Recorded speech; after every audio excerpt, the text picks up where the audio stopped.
From keeping the peace to leading the fight, African Union troops on the offensive in Somalia. But the threat from al-Shabaab is growing. Now the US is targeting them in drone strikes. So where now for the war-torn country? And can the transitional government pull together at last? This is Inside Story.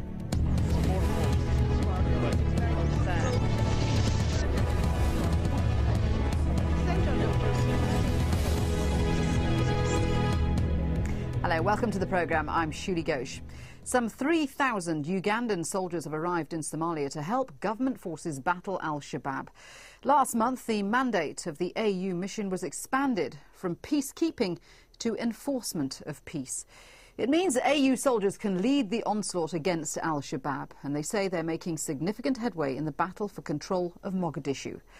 From the capital, Mohamed Ado reports. Beyond passive peacekeeping, this is what members of the African Union mission in Somalia, AMISOM, do these days. Taking advantage of a recent change in its rules of engagement, AMISOM is now taking the war to the al-Shabaab militias. The mandate has been so useful to us because now we have options of pursuing al-Shabaab. We are no longer restricted. We are no longer restricted. We can just go on the offensive, get them, and enforce peace. We secure the area. The peacekeepers take no chances. Every building and tunnel they capture is carefully examined. They search for explosives and booby traps left behind by their opponents. They also travel in armed personnel carriers to try to avoid roadside bombs and landmines. But the peacekeepers are fighting these battles almost single-handedly. Their partners, Somali government troops and allied militias, are challenged in many ways. Discipline is an ongoing problem. These men were detained on suspicion of stealing, then selling ammunition. They had also been stealing our guns. It is punishable. If you go and sell ammunition, it is punishable. You don't need to sell ammunition. Now AMISOM is paying them some little money. That's good enough. So why do you sell ammunition?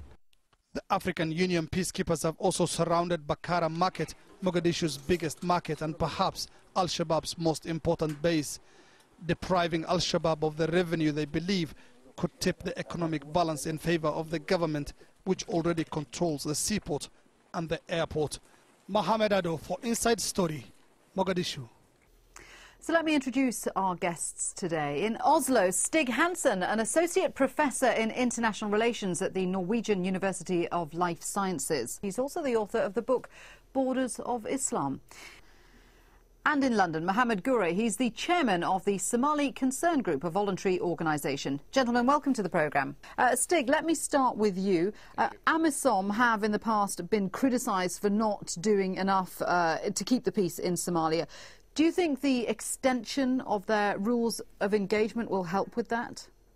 To keep the peace, I'm not so sure. I think that they have good chances of defeating the Shababs and even conquering Mogadishu.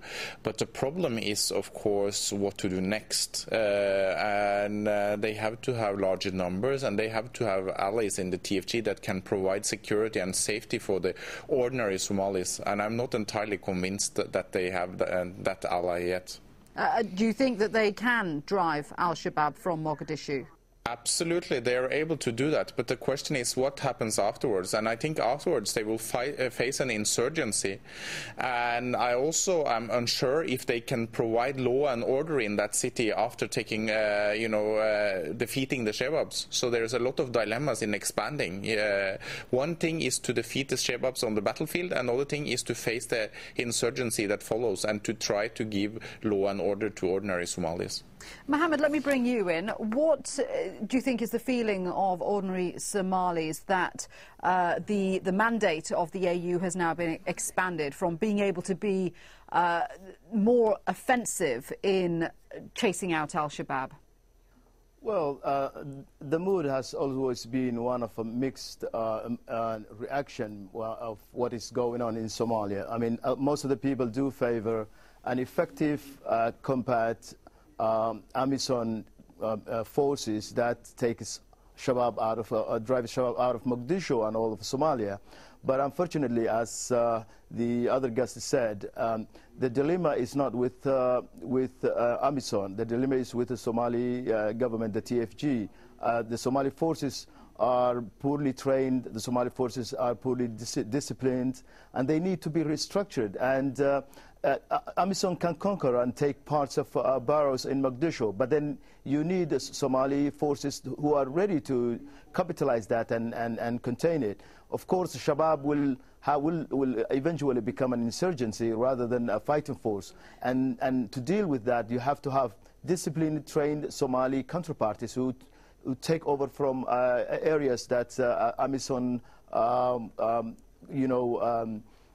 takes over. So the people have welcomed the military gains of the past 2 months, and they were very sad when the government, the technocratic government that has tried to restructure and probe up the Somali forces were dismissed. And it is now not clear where to go from now, since the political entangling and power struggle between the Speaker of the Parliament and the President is just starting again. OK, let's at this point just remind our viewers about who Shabab are and what they want. Al-Shabaab is an armed group that grew out of other Islamist militias that have been battling the transitional government since 2006. Now, they want to impose Sharia law across Somalia. The United States has linked them to Al-Qaeda. They consider President Sheikh Sharif a traitor for agreeing to head an internationally backed government. And recently the group claimed responsibility for the bomb attack that killed the country's interior minister, saying it was part of their holy war against the Somali government and African Union peacekeepers. The group controls most of southern Somalia and large parts of the capital, Mogadishu. Stig, how strong does Al-Shabaab remain? Do we know? We have some indications. Over the last year or so, they had some problems starting after the Ramadan offensive last year. So they used a lot of money and they spent a lot of lives in various campaigns inside of Mogadishu. So the organization has been shaken. However, what we know about the Shabab is that very often when they are pressured, they will do drastical things like suicide attacks. And the big paradox for us is that if Shabab is defeated, if Shabab is driven out of Mogadishu and defeated in the southern Somalia, we might have a more radical organization. We should also remind ourselves that Shabab controls large areas outside of Mogadishu, including the very profitable Kismayo port, which gives them a lot of income. OK, let me introduce at this point our third guest, who's now joined us, Omar Jamal. Good to have you with us. He's the first secretary of the Somali mission to the United Nations. Glad you could join us, Omar. Just talk to us about the expanded mandate of AMISOM in Somalia and what impact you think that's going to have. Well, thank you very much, and I'm sorry being late a little bit, but to answer that question, I think the extended mandate reflects the situation and the crisis within Al-Shabaab. It was really a bit strange where AMISOM troops can fire only when they are fired at. They cannot pull the trigger until someone else shoot at them. Now what you have is they can go out at least for really short foreseeable time, bring the capital city under control, bring back the law and order, build the judicial and court system, bring life back to some level of normality. So one of the most important things that we're emphasizing, and the government, I think, now focused on, is opening the humanitarian corridor, to open up the humanitarian corridor and maintaining those spaces, making sure that people are being fed, they've been provided shelter and basic service. So I think this extended mandate, if anything else, will be able to facilitate in the government to providing security and food and shelter to those who are in need. Omar, our two other guests, though, have pointed out that the problem comes in the next stages. You drive Al-Shabaab out of Mogadishu. What happens then? You could have an insurgency on your hands in the rest of the country. Well, I think you have to do one thing at a time. Somalia is recovering from one of the most devastating civil war for the last 20 years. We're digging ourselves out of the hole. So I think now what we do is the issue of survival. What do you do in order to survive for the next day? Yes, we have insurgents in the country. Yes, we have terrorist organization that controls most of the part of the south. But I think to focus on bringing some part of the country, mainly the capital city, under control by these expanded mandates, yes, and if anything else, the country now is very familiar with that Somalia is the issue of insurgents, issue of suicide bombing. We've seen that for the last 10 years, and I think nothing will change. That will continue. Nobody is suggesting that this will be taken care of overnight. Mohammed, what do you think of that? Because it's not just a problem with Al-Shabaab, is it? There's also the issue of the weakness of the transitional government.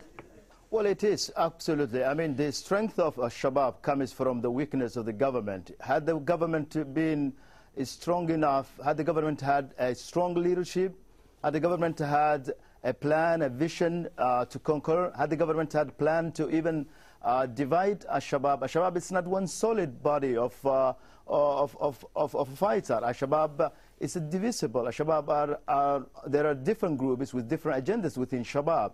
So if we had a leadership with a vision and a plan to do that, not only the military, military side of the conflict, the political side of the conflict could have achieved more significantly than what we could not achieve militarily. At the end of the day, every conflict is solved through dialogue and peaceful means, not by military. It will take a long time to eradicate Al-Shabaab altogether. But until we achieve that, we have to find a way to neutralize Al-Shabaab, at least to divide them. There are groups who used to be friends and comrades of the current president. Those people can still be contacted. They can be lured if they're given the right tools and the right things they're asking for. So it is the government's failure and poor leadership that Al-Shabaab is surviving and Al-Shabaab is flourishing. With a strong leadership and with a strong intent, of the Somali part and a more coherent and more aggressive AMISOM contingency, I think Al-Shabaab can be significantly blown away. But again, you will have the consequence of having insurgency and suicide bombers in the short run. But in the long run, the people, the Somali people themselves, will point fingers to where Al-Shabaab are located, and they can be dealt with in a few years' time. OK, well, just on that issue of the weakness of the government, do you agree with that, Stig? Yes, I tell you a very quick story. Last time I visited Mogadishu, I was in the government-controlled areas, and basically the police, they had a small war with their own forces over a checkpoint. Basically, some of the police didn't pay other forces in the police to loan that checkpoint and collect the money in that checkpoint. Well, what I'm afraid of in this expansion is that the police of the transitional federal government is not mature enough to handle that expansion, because it has been highly predatory. There has been reasons for this, basically that they didn't get adequate pay.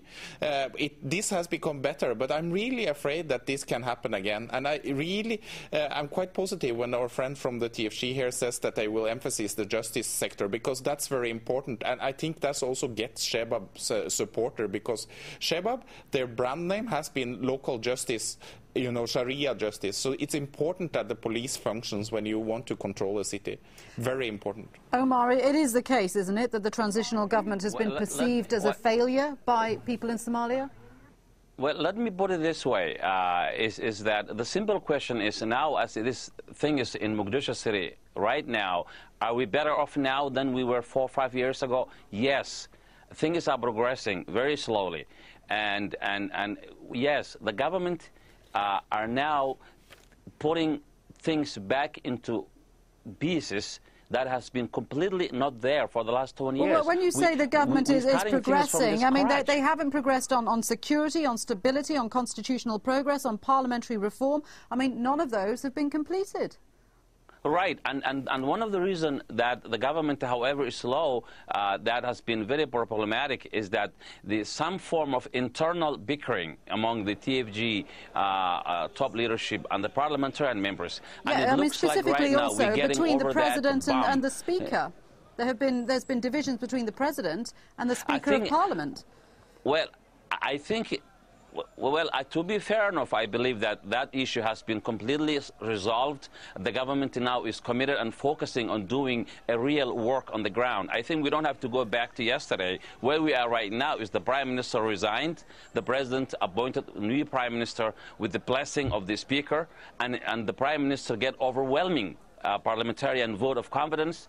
I think now is the best time to move forward and try to bring the regions on board, bring Puntland, bring Galmudug, bring other regions on board, bring the security and humanitarian issues. I think, yes, the government, maybe I agree to the point that maybe the strength of Al-Shabaab comes from the weakness of TFG, but TFG has been an experiment in a country that has been devastated by civil war, famine, internal displacement. We need to understand the history that brought the country the way it is today.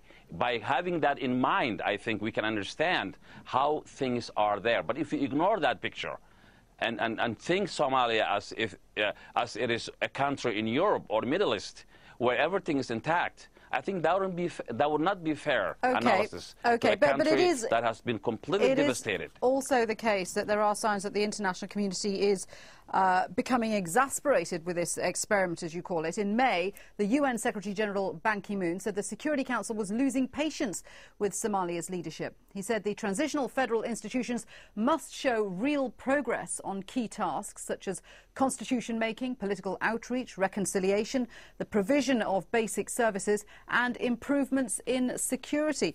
Mohammed, do you think that international patience is wearing thin? The international community has shown willingness and some commitment, not full commitment, but some commitment to help Somalia, probably itself. But unfortunately, Somalia was very unlucky always. We had a transition of 11 years. We are in the 12th years now, 12 years of transition.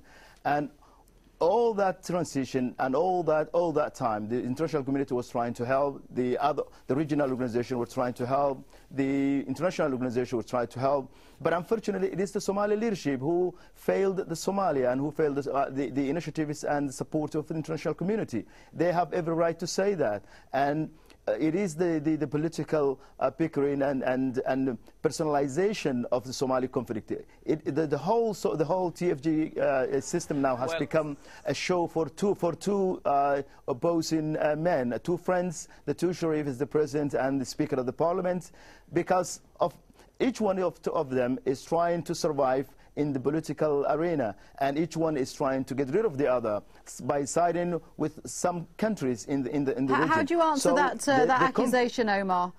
So there is basically Say that again. There is basically a big problem. There's basically a big problem for the coming Prime Minister, because he has to deal with the two opposing heavyweights, and he cannot be neutral. He will be if he sides in one side. Let me bring Omar in to respond to that. It will be extremely difficult. I think if we have been following the events in the country for the last couple of days, is that the President delivered his promise by appointing a very competent Prime Minister, and the Speaker of the Parliament delivered his promise by having the Parliament approve the new Prime Minister overwhelmingly. I think it's, again, one more thing. I've heard so many people talking about the leadership. There has not been a single event in the history of humankind where a single leadership did anything major without having a teamwork, without having the people involved. This is not about the leadership. It's about the failure of the Somali people. Somalis are responsible. You have to show the willingness. You have to work. You have to sacrifice. You have to show the commitment. You have to show the honesty of professionalism. The point is, if we just point a finger to a leadership and forget the rest, that's not right. The Somali people have failed. I can see that Stig wants to jump in here. What's your point, Stig? It's the point that if you want to have the loyalty of the Somali people, you have to give something in return. And so far, it has been really little that has been coming forward from the TFG. Over the last 3 or 4 months, maybe we saw an improvement. But it's going very slow. It has been very little that has been coming forward. And again, it's a major problem with the police, and it's a major major problem with internal corruption. And Al-Shabaab itself has been capitalising on that, hasn't it? I mean, it's been trying to win popularity by providing food and aid to some of the thousands and thousands of displaced Somalis. You can see in their propaganda videos, you know, earlier they showed TFG police plundering, you know, and they showed themselves providing aid. You know, that's the trademark of the Shabab, you know, to give some kind of local justice for ordinary people. Whatever you say, you know, that's how their propaganda works. They've certainly caught the attention of the US, haven't they? There was that drone strike in Somalia quite recently. Are Al-Shabaab perceived as being able to expand outside Somalian borders? I think that, you know, Al-Shabaab in general is very locally focused, but some of their recruits are definitively recruited in the region. So there have been some training of Kenyans, and there has been some training of Tanzanians, and there has been some trainings of Ugandans. But their focus is mainly on Somalia. Sorry, Omar, I interrupted you there. What were you saying? One thing What I'm saying is that we have Al-Shabaab in Somalia. Not only Al-Shabaab, we have a piracy issue where young guys are going out into the ocean, hijacking a civilian ships for ransom. We have all these problems simply because of the complete disintegration of the Somali state in 1991. Somali state completely collapsed, and there was a political vacuum there. So what we have is insurgents, piracy, complete anarchy, and law and order. So to bring the state back, to do that, I think is a daunting task. And I think we would like anyone who sacrifices and say that we will try to bring the Somali state back on its feet. And I think it's very, very challenging and it's very difficult. OK, well, in fact, the transitional government's been given another year, hasn't it, to allow it more time to complete its reforms. Do you think it can enhance political stability in that time? Yes, which I think both including the international community and the Somali diaspora have shown a tremendous support. The Prime Minister promised some new political vision that will bring the country back. The President is on board, the Speaker is on board, and the different regions in the country are also joining. So I think I see a light at the end of the tunnel right now, and I think they deserve to be given the chance to see what they're going to deliver. Mohammed, do you see the light at the end of the tunnel? Well, I'm not so sure. I hope Omar sees something I don't see, but I can tell you one thing. The 12 months extension for the TFG, for the two heavyweights in the government, will be used as a space for them to engineer and you know, stay in power. So what we will see is in the next 3 months, in a new political picture within the TFG, particularly the President and the Speaker, there is a very competent Prime Minister now appointed. But unfortunately, I don't think he will have the opportunity to form his own team and work and continue the work that has done his predecessor. His predecessor was working hard, but unfortunately has been removed. He was told he's, you know, not because he's incompetent, but he's told he's too over-incompetent. He's too competent to leave his post. So I don't see the next 12 months is the TFG accomplishing any of the items on the table. But what I will see is perhaps the Somali people and the international community trying to come up with some sort of a plan to save the TFG and to move forward from beyond the coming 12 months. Gentlemen, thank you very much indeed for that. We're going to have to leave it there. Fascinating discussion. Thank you to all my guests today, Omar Jamal, Stig Hansen and Mohammed Gurey. And thanks to you at home for joining us. If you have any comments about today's show, do email us at insidestory@aljazeera.net. But for the moment, from me, Shini Ghosh, bye-bye for now.